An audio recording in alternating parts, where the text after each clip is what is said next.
আজ আমরা যা ইচ্ছা বলি, যা ইচ্ছা করি, ভাবি কে দেখছে, কে জানছে। কিন্তু একদিন আপনার মুখ চুপ থাকবে, কথা বলবে আপনার হাত পা। কি ভয়ানক সেই দিন!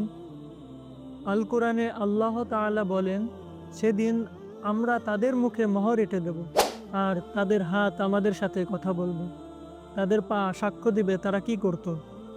সেদিন আপনি আর নিজেকে গোপন রাখতে পারবেন না।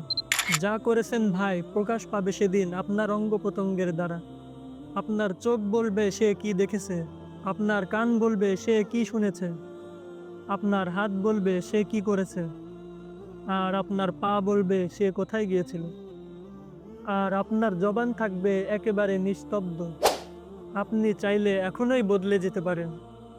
আল্লাহ তাআলা বলেন, যে তাওবা করে, ঈমান আনে ও ভালো কাজ করে, আল্লাহ তাআলা তার গুনাহকে পুণ্য দিয়ে বদলে দেন।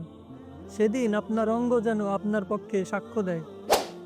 এই জীবনে সেই কাজগুলো করুন যেগুলো দেখিয়ে আপনার হাত পা গর্ব করে বলবে, হে রব, এই বান্দা তোমারই ভয় করত আর তোমারই পথে ছিল। আপনি চুপ থাকবেন কিন্তু আপনার হাত পা চোখ কান সাক্ষ্য দেবে সেই জীবন নিয়ে যা আপনি আজ বেছে নিয়েছেন। তো ভিডিওটি ভালো লাগলে অবশ্যই লাইক কমেন্ট শেয়ার করে ইসলামের বার্তা ছড়িয়ে দিন। তো আজ এই পর্যন্তই, দেখা হচ্ছে নতুন কোনো ভিডিওতে। ততদিন সুস্থ থাকুন, ভালো থাকুন। আসসালামু আলাইকুম।